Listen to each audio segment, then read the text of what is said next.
morning from Grant Family Farm.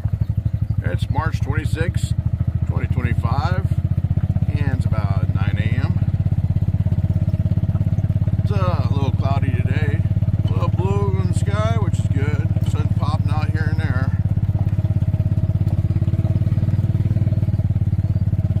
Looks like it's going to be a decent day. Said temperature up to 70 degrees.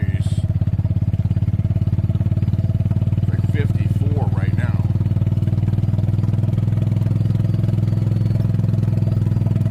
Come down here and feed these animals.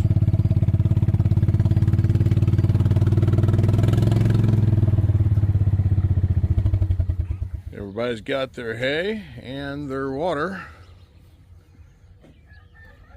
So right now they're all happy. Edith is a nice little pig when she's eating. When she's not eating, she's demanding and noisy. Hi, Edith. Sit down, Brandy. I'll have to get these pens cleaned out here pretty soon.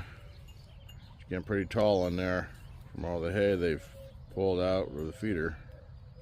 Still no babies. Come on, Bella.